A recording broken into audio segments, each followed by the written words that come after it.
Good day. This is President's News on Wednesday, the 21st of September, and I'm bringing you the news today against the virtual background of the cathedral in the central square in Castellón, where we spent a very pleasant weekend and a very exciting weekend with the under-20s competing in the European Junior Club Championships. Now, this event took place under a new format of athletics called Dynamic New Athletics, DNA. And it consists of 12 events in total. Initially, it's easiest to look at it as there are 7 events on the track and 4 events in the field, and then there's one final deciding event.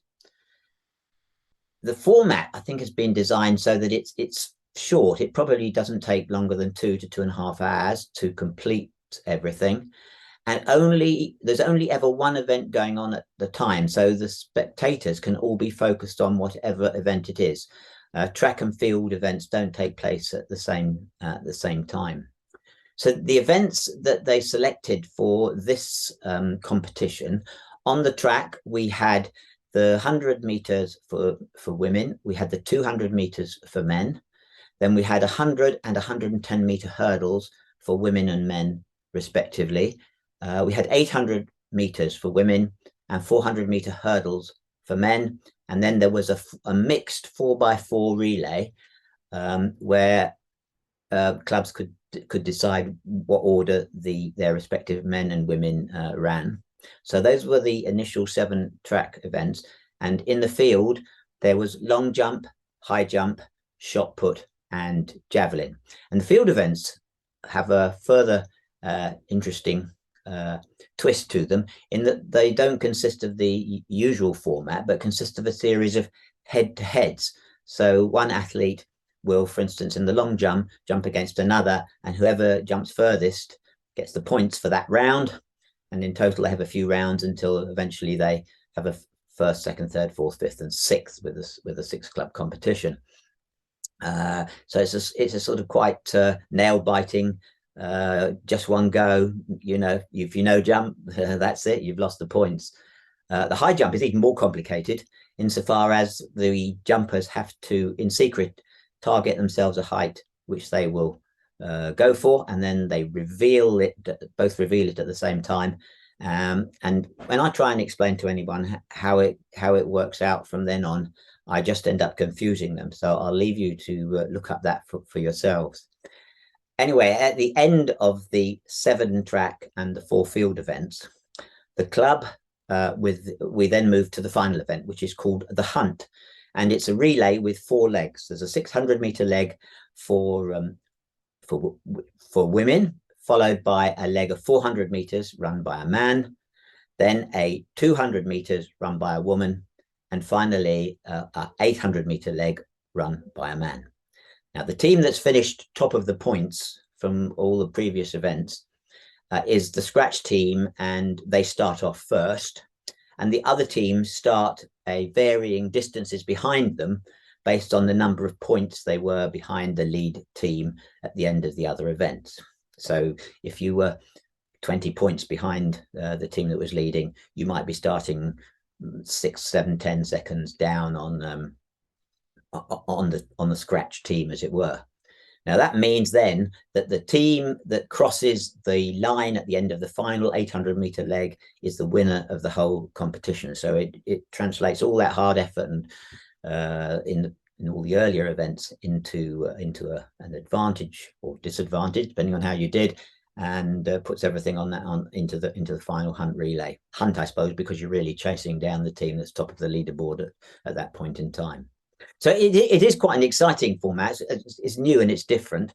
I think designed for TV and social media as it's quite short. Anyway, how did we do? So on the Saturday, we had the qualifying event. So there were 12 clubs from across Europe in the competition as a whole, and they played us off in 2 separate matches of 6 clubs, with the top 3 in each of those 2 competitions going through to the final on the Sunday. So in the Saturday, I'm pleased to say we won our qualifier, and we had some great performances, notably Faith Akimbiliji. She she ran the 100 meters in a personal best of 11.53 seconds, which is actually 0.01 faster than Dina Asher Smith's record for the 100 meters at her at under 17, and a new club record. So congratulations to Faith. Another notable performance was Jodie Self in the hurdles. She's just moved up from running 80-meter hurdles, and she ran a magnificent 100-meter hurdles, and she did even better on the Sunday when she won the race. So brilliant performance from Jodie. So those were notable. Sam also ran a great leg, as you would expect in the final on the hunt. We won the hunt fairly convincingly. We had quite a reasonable lead on that. So that put us through to the final on Sunday. Sunday was more challenging. First of all, the weather wasn't quite so good. It was raining, but there were some great performances. Faith won her event again. Jodie, as I mentioned, won the hurdles. Jerry Elquenu, he won the 200 meters again in a time of 21.43. So he was flying. And when it came to the final hunt, in the final, we were lying in third place behind Enka, who are a Turkish team from Istanbul, and the team from the Czech Republic. And we actually had, I think we had an 11-second penalty, as it were, against the Scratch Enka team. So we started the final hunt relay 11 seconds behind them. If you think about it, that's like 100 meters. It's 100 meters straight. It's quite a long way. And anyway, the team did run brilliantly. They reduced that 11 seconds lead down to 4 at the end. It took them up into second place, which was a magnificent performance, but we couldn't quite get that first place. Just eluded us. But it was exciting, and I would just like to say I think the athletes all enjoyed it. I'd like to commend them on not only their performances, but also the way they conducted themselves. It made you proud to be a member of the club, the way they conducted themselves throughout the time that they were away. I think also we have to obviously thank the coaches who got them there fit and ready to perform so well. And for this event, a special thanks to the team managers, Tim Suter and Ian Furler, because the whole logistics of getting 26 odd runners out to Castellón with all the correct flight baggage, COVID certificates, and then educating them in this new format and helping them with the strategies they should make, particularly in the field, in terms of what making sure you got your jump in, or deciding what height you're going to do in the high jump. So Ian and Tim, thank you enormously. Thanks also to Paul and Claire Ostrich, who are out there helping, and to John Hubbard as well. So thanks to everybody who went there.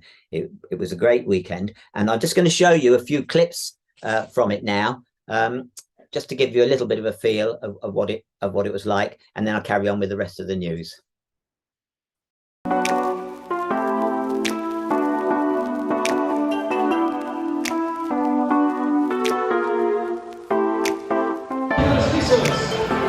And the next race, in the track, 100 meters.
Right, so I'll go over the rest of the news now. We had a few records broken over the weekend. I've already mentioned Faith with 100 under 1700 meters in Castellon. Also, we had two walk record set for the 2 kilometer walk at the under 13 level. Trajan Jaku Boama set a time of 13 minutes 11.29 seconds. That was an new under 13 record. And at the EMS 45 2K walk, Matt Ellerton with a time of 12 minutes 13.31 set a record for that age group. Well done to those two. The final record we had was a somewhat unusual one because it was for a senior women's decathlon. Now, not many women take part in decathlons. And Holly Platt, who is a pretty talented all-rounder, as we've seen in a lot of our league matches this season, she completed the decathlon with 2,766 points, which is a club record. Congratulations, Holly. Whilst we're talking sort of the decathlon, pentathlon, the English schools also had the county pentathlon championships, so a few fewer events. And I'm delighted to say that Kent came first in that. And two of the three scoring team members for Kent were club members. So Kichi Ukpai, who came sixth with 3,058 points, and Alicia Furler, who came 18th with 2,758. It was 18, and there were over 40. There were 40 odd competitors in that competition. So well done to both of them. Because the other big event, club event of the weekend, was the Will Bolton Relays down at Sparrow's Den, which unfortunately, being in Spain, I couldn't attend. And that seems to have gone off as successfully as it always does, with some fairly kind weather. And as has happened in the last few years, Tunbridge tended to dominate a bit in the senior men's races. They came first and second. Herne Hill Harriers were third, and our men's team came in fourth, but literally 6 seconds behind third and only just over 14 or 15 seconds behind second. So it was pretty close. That team consisted of David Lilly, Graham Luger, Blair Wilson and Micah Evans, and they mostly ran times between 14 minutes and 14:30. Micah Evans managed to get under 14 minutes, 13:54. He ran the fastest leg of the day for us. Our under-20 team came seventh, which was a very respectable performance, and our third men's team was also in the top 10, just in 10th position. So that was the men. The ladies, they came second to Tunbridge, the senior ladies, and the under 17 ladies came third. It was a very good performance. So the senior team was Jess Keane, Leah Everson, Zoe White and Millie Smith, and the under 17 team was Liberty White, Caris Firth, Ida Spink and Olivia McGee Brown. The under 15 boys came second to Tunbridge, and the under 13 boys were second to just behind Herne Hill. And on the girls' side, both the under 15 and the under 13 girls were in third place. So we did pretty well. And thanks to Adrian Stock, who organised all that, and a special thanks to all the marshals who were out there all day on Saturday. We couldn't do it without you. Much appreciated. On the parkrun side, of course, with the Will Bolton Relays, a lot of our club members obviously didn't partake in the Saturday morning parkrun, saving themselves for the Saturday afternoon Will Bolton. So there were only about 20 odd runners, about 12 locations, quite a quiet day. Of course, John Isaacs did manage to beat his own record at Lloyd Park, where I clocked a time, I think, of just over 28 minutes, which on that hilly course is a considerable achievement for a man of his age. Well done, John. Looking ahead then, we've got, looking ahead then into October, we've got quiz night on the 21st of October. That's at Beckerhamians. The bar will be open. Bring your own nibbles. It's £8 a head. There'll be teams of 6. Team captains, if you can collect the money from your whole team and pay it just once across, that will be good. Details on entering and paying will be appearing on social media very shortly. And if you haven't got a team of 6, then you can still enter on your own, and you'll be formed into teams of 6 on the night. So that's something to look forward to. So it's been a busy weekend. It's drawing to the end of the track and field season. And I apologize for any events and so forth I may have missed. We'll catch up with those next week. I look forward to talking to you then. Bye-bye.